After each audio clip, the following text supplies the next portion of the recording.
Shalom, kita berdoa. Anugerah Tuhan kita Yesus Kristus, kasih setia dari Allah Bapa dan pertolongan daripada Roh Kudus menyertai saudara sekalian. Amin.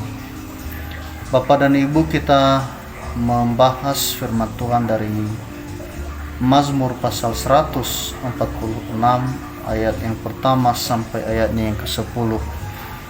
Beginilah firman Tuhan. Haleluya. Pujilah Tuhan, hai jiwaku. Aku hendak memuliakan Tuhan selama aku hidup, dan bermazmur bagi Allahku selagi aku ada. Janganlah percaya kepada para bangsawan, kepada anak manusia yang tidak dapat memberikan keselamatan. Apabila nyawanya melayang, ia kembali ke tanah. Pada hari itu juga lenyaplah maksud-maksudnya. Berbahagialah orang yang mempunyai Allah Yakub sebagai penolong, yang harapannya pada Tuhan Allahnya.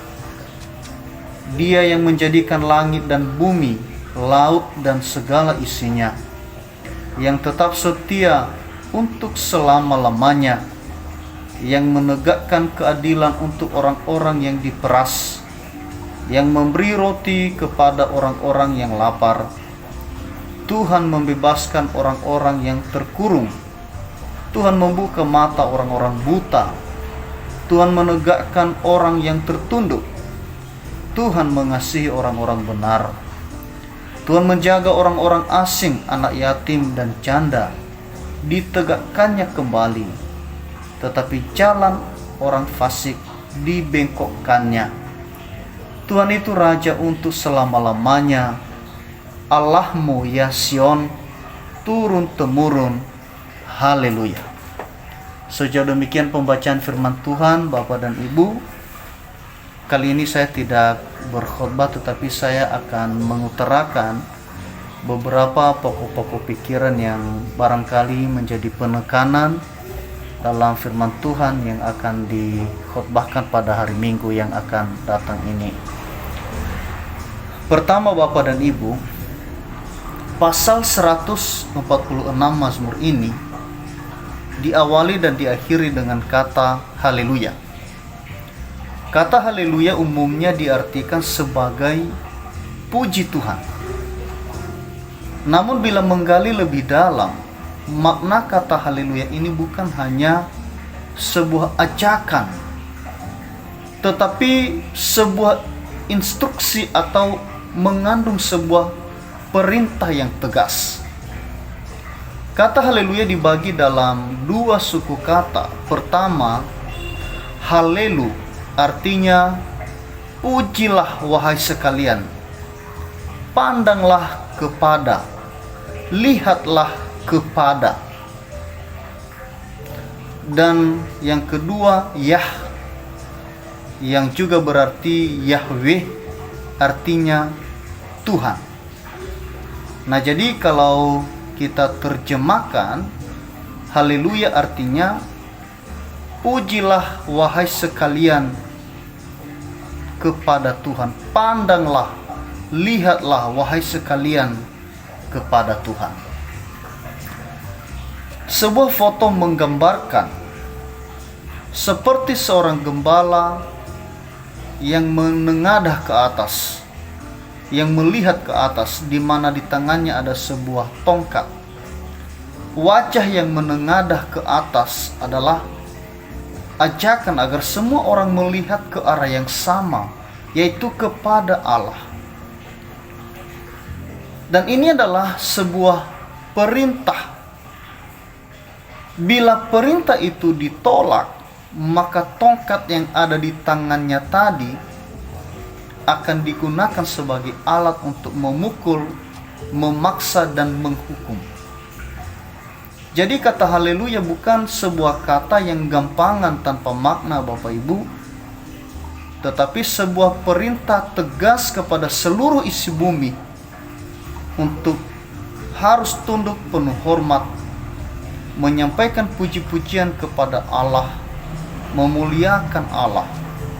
Jadi dalam poin ini memuji Tuhan adalah kewajiban kita.